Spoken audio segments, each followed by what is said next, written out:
Hello दोस्तों, ये Thomas Hobbes का लेक्चर नंबर 3 है। आज पढ़ेंगे समझौता सिद्धांत की आलोचना। तो होब्स के सामाजिक समझौते सिद्धांत की आलोचना निम्नलिखित रूप से किया जा सकता है। होब्स का मानवीय स्वभाव संबंधी विचार अनुचित और एकांगिक है। होब्स ने मानव अनुचित और अनैतिक प्रवृत्तियों की प्रवृत्ता को देखा है। मानवीय सामाजिक भावनात्मक अपनापन, सुहावनात्मक व्यवहार और प्रेम पर ध्यान नहीं दिया है। होब्स द्वारा प्राकृतिक अवस्था का चित्रण अनैतिहासिक एवं अवास्तविक है। होब्स का कहना है कि व्यक्ति में आसुरी प्रवृत्ति की प्रवृत्ता होती है, वह देवी प्रवृत्ति यानी सद्गुण होता है, वह गौण रहता है। भला आसुरी प्रवृत्ति वाला मनुष्य जो दंभी, स्वार्थी, लोभी आदि व शांति एवं व्यवस्था की बात कैसे सोचने लगता है, सुव्यवस्था है तो समझौता कर लेता है। होब्स ने अपने ग्रंथ लेविथन में कहा है कि जब सामाजिक समझौता व्यक्तियों के बीच होता है तो उसे समझौते की शासक नहीं होता है। तार्किक दृष्टि से यह बात हजम नहीं होती है। होब्स का समझौता सिद्धांत विधि दृष्टि से अनुचित है। होब्स अपने सामाजिक समझौते सिद्धांत में राज्य और सरकार की एक माना है जिसे उचित नहीं कहा जा सकता है।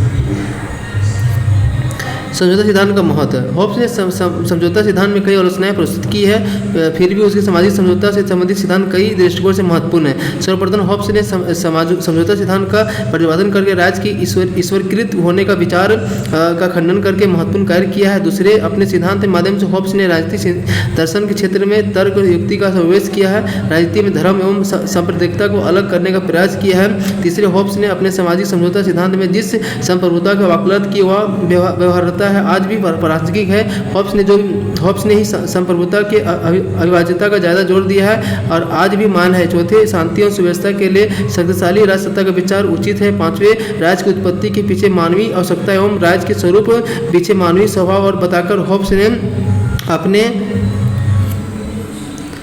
अपने व्यवहारिक अनुभव का परिचय दिया है। पांचवें, इंग्लैंड में तत्कालीन गृहयुद्ध कारण सर्वत्र फैलने वाली अराजकता का लेकर होब्स ने निष्कर्ष पहुंचा कि इसका कारण जनता ही है। अतः उसने अपने सिद्धांत में शासक को जनता के समझौते को पृथक कर शासक की समझौता में सम्मिलित करने का परिणाम यही होता है कि समझौता के शर्तों में पालन न करने का उसका विरोध किया है। इसके फलस्वरूप जनता में फिर अराजकता फैल सकती है। इस स्थिति में पुनरावृत्ति न होने के दौरान विचार ही होब्स ने अपने एक पक्षीय संविदा सिद्धांत का प्रतिपादन किया है। छठे, बिलोबी की बात माने तो होब्स ने प्रकृति कानून का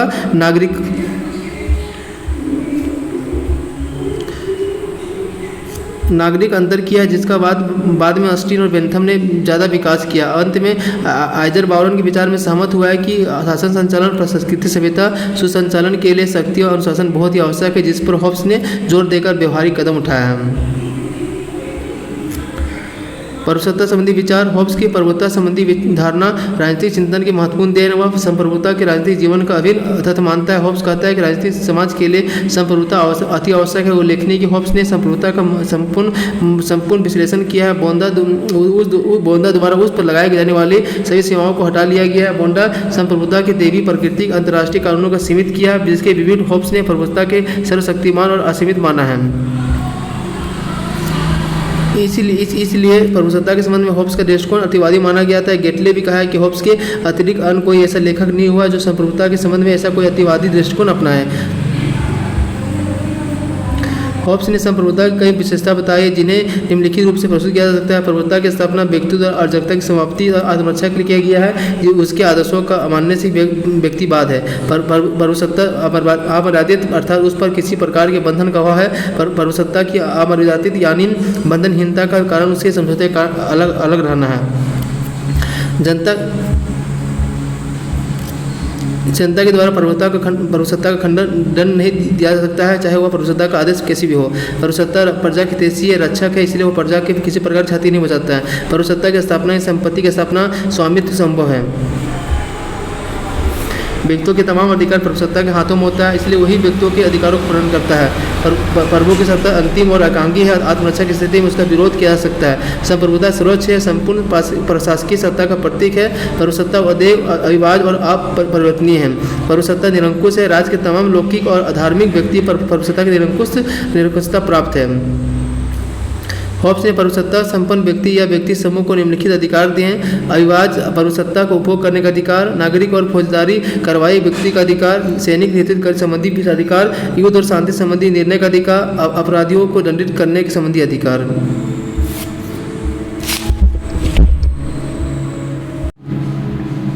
व्यक्तियों को पुरस्कार और सम्मान देने का अधिकार, भाषण और व्यक्ति नियंत्रण लगाने का संबंधी अधिकार, राज्य के अंतर्गत तमाम पदाधिकारियों को चुनने का अधिकार, विभिन्न प्रकार की समस्याओं के निवारण का अधिकार, कानून निर्माण संबंधी अधिकार। उपयुक्त अधिकारों के विषय में हॉब्स ने लिखा है कि इन्हीं अधिकारों को परोसत्ता का सार निहित है।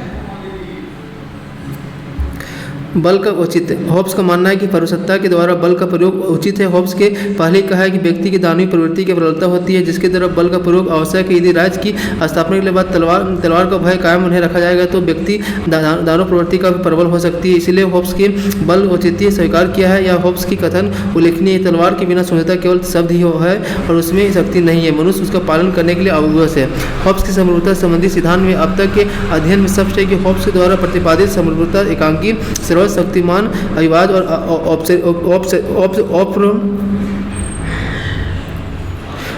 अपार निमित्त है। हॉब्स का संप्रभु अपराधित निरंकुश भी है। इसी कारण हॉब्स के समरूपता को निम्नलिखित रचना की गई है। हॉब्स के सामाजिक समझौता द्वारा स्थापित भय का बंधन सरलता कीमती अस्वाभाविक होता है, अतः आतई के भय को एकता का आधार बनाकर उसे भारी भूल की है।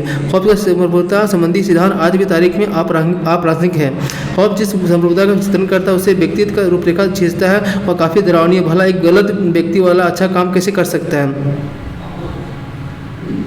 हॉब्स ने जिस समरूपता का समर्थन करता हुआ अमर्यादित है, निरंकुश है, जिसे वर्तमान परिस्थिति मूल्य के प्रतिकूल कहा जा सकता है। हॉब्स के समरूपता संबंधी सिद्धांत भ्रम का जन्म होता है क्योंकि एक तरफ पूर्णता निरंकुश सत्ता का वकालत करता है, दूसरी तरफ जनता के जीवन रक्षा हेतु संप्रभुता का आदर्शों को उल्लंघन का अधिकार है। हॉब्स के द्वारा प्रतिपादित संप्रभुता संबंधी सिद्धांत संप्रभु के द्वारा जनता की स्वतंत्रता और अधिकारों का दमन होता है जिसे अमानवीय, अन्याय और अनुचित कहा जाएगा। अब तक हॉब्स के संप्रभुता संबंधी सिद्धांत की जो आलोचना की गई उसमें देखते हुए किसी भी दृष्टिकोण से उसकी सराहा नहीं जा सकता है। फिर भी हमें याद नहीं भूलना चाहिए कि हॉब्स जिस समय का यह विचार व्यक्त करता है उस समय शांति के लिए निरंकुश सत्ता का अनिवार्यता है। नागरिक कानून संबंधी विचार, हॉब्स के राजनीतिक दर्शन में नागरिक कानून संबंधी विचार महत्वपूर्ण स्थान है। हॉब्स नागरिकों कानून को साधन मानता है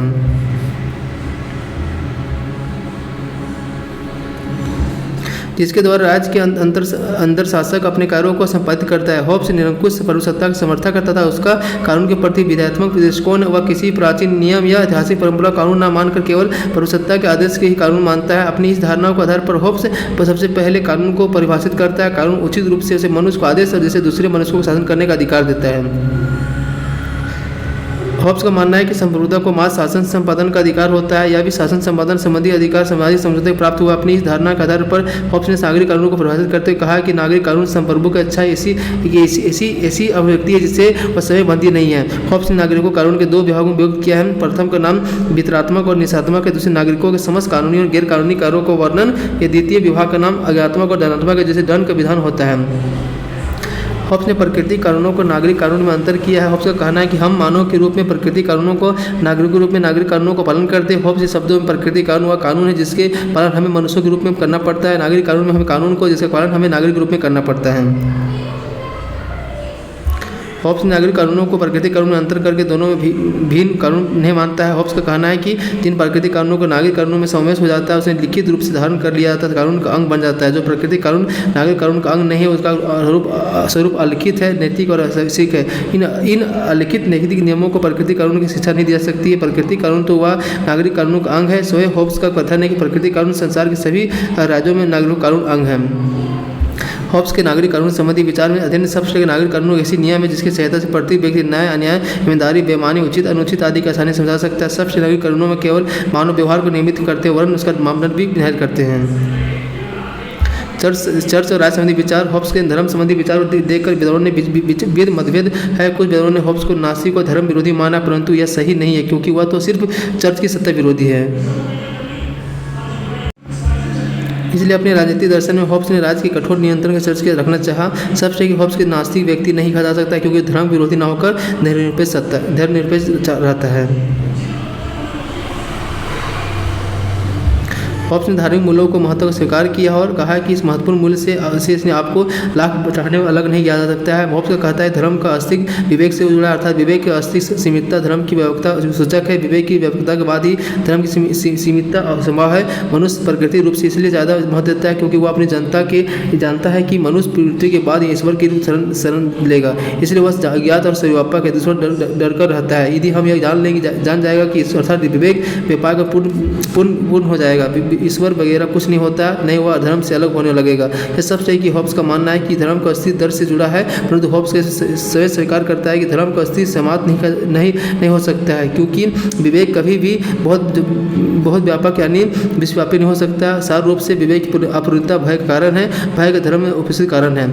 हॉब्स के अनुसार प्रकृति धर्म की धारणा विश्वास कारण ही बनाना और संघर्ष होता है। अतः इस तनाव संघर्ष को प्रभावित करने के लिए हॉब्स नागरिक धर्म सिद्धांत का प्रवर्तन करता है। इस सिद्धांत में लागू होने जाने में राज्य को नागरिक धर्म के निर्धारण का प्राधिकार प्राप्त हो जाता है। राज्य जो नागरिक धर्म संबंधी निर्धारित करता है वह सार्वजनिक धर्म होगा। सबसे संप्रभुता के नागरिक धर्म या सार्वजनिक धर्म का निर्माता व्याख्याकार होगा। तमाम धार्मिक संस्थाएं राज्य का संप्रभु निर्देश से नियंत्रित होगी। इसका परिणाम होगा कि राज्य में फूट संघर्ष कलह की भावना सदा के लिए समाप्त हो जाएगी।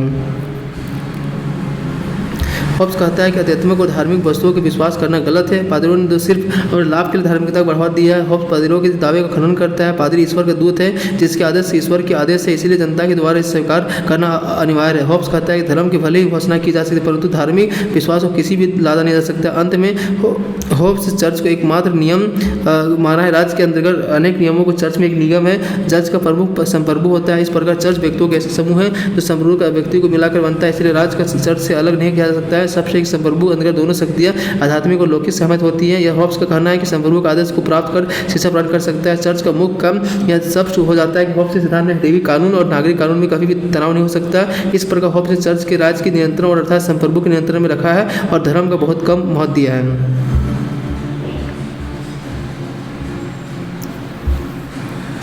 हॉब्स का व्यक्तिवाद। राजनीतिक चिंतन में इतिहास में हॉब्स एक आधुनिक राजनीतिक विचारक है जिसका नाम मुख्यतः निरंकुश संप्रभुता के सिद्धांत में प्रतिपादक रूप में जानते हैं, परंतु सेवन, हर्मन वेपर, मैकडॉनल्ड जैसे विद्वान ने हॉब्स के राजनीतिक चिंतन में व्यक्तिवादी तत्वों को इशारा किया है। वेपर ने कहा है कि राजनीतिक दर्शन में इतिहास से हॉब्स ने प्रायः निरंकुश शासनवादी माना है, शायद इससे अधिक व्यक्तिवादी है। हॉब्स ने राजनीतिक सिद्धांत में पाए जाने वाले व्यक्तिवाद के तत्वों का निम्नलिखित रूप से प्रस्तुत किया जा सकता है। व्यक्तिवाद के मुख्य विषय की भांति हॉब्स ने राजनीतिक दर्शन का मुख्य विषय व्यक्ति है। व्यक्तिवाद व्यक्ति को ही सर्वोपरि मानकर उसमें हित में राजनीतिक सिद्धांतों का प्रतिपादन करता है। उसके अनुसार समाज, राज्य या अन्य राजनीतिक संस्थाएं इसलिए महत्वपूर्ण है क्योंकि इनका अस्सी व्यक्ति के लिए। व्यक्तिवाद का मानना है कि व्यक्ति के समाज का निर्माण होता है, इसलिए समाज में व्यक्ति का महत्वपूर्ण। हॉब्स ने व्यक्तिवादियों की तरह कहा है कि मनुष्य समाज के लिए नहीं वरन समाज मनुष्य के लिए। हॉब्स कहता है तार्किक और ऐतिहासिक दृष्टि से व्यक्ति समाज से पहले आता है। प्राकृतिक अवस्था में व्यक्ति हो तो समाज पर नहीं, समाज के निर्माण समझौते की बात होता है। यह समझौता करने वाला व्यक्ति ही होता है। सबसे हॉब्स ने समाज के निर्माण रूप में व्यक्ति को देखता है और हॉब्स के निरंकुश संप्रभुता के रूप में व्यक्ति को देता है। हॉब्स ने निरंकुश संप्रभुता चर्च की महत्ता और अन्य राजनीतिक सिद्धांतों को प्रवर्तन करके व्यक्ति केवल व्यक्ति के लिए करता है। यह उल्लेखनीय है कि लोक का पुरोगामी होने के कारण हॉब्स ने पहला दार्शनिक माना जाता है जिसके अंतर व्यक्तिवाद के आधुनिक तत्व को दृष्टिकोण होते हैं। हॉब्स ने व्यक्ति के प्रति नवीन दृष्टिकोण अपनाया। हॉब्स ने व्यक्ति के पुराने सामाजिक बंधनों मुक्त करके स्वतंत्र अस्तित्व प्रदान करता है। इसी देश से वह ग्रंथ लेविथन के प्रथम 10 अध्यायों में मानव स्वभाव और मानव व्यवहार ब्रह्मज्ञानी विश्लेषण करता है। यहाँ तक भंडारी नामक विद्वान का कथन ठीक लगता है। हॉब्स का व्यक्तिवाद धर्मशास्त्र पूर्ण धारणाओं पर आधारित न होकर अनुभव प्रधान निरपेक्ष है। हॉब्स के राजनीतिक चिंतन में व्यक्तिवाद उपयुक्तवाद संयोग देखने को मिलता है। हॉब्स के समझौता सिद्धांत द्वारा राष्ट्र का निर्माण होता है जिसका आधार व्यक्ति का हित यानी उपयुक्तता राज्य के व्यक्तियों के समझौता के बाद कायम रहे ताकि उसे सुरक्षा प्राप्त हो सके। हॉब्स समाज और राज्य की कीर्ति मानता है, इस आधार पर उसे व्यक्तिवादी कहा है। डॉक्टर विश्वनाथ प्रसाद वर्मा का कहना है कि समाज और राज्य की कीर्ति मानना हॉब्स को परम कोटि का व्यक्तिवादी घोषित करता है। निरंकुश राज सत्ता का प्रबल समर्थन होने के बाद हॉब्स व्यक्तिवादी है क्योंकि वह अपने सिद्धांत में मानव समानता का अत्यंत महत्वपूर्ण स्थान देता है। थैंक यू दोस्तों।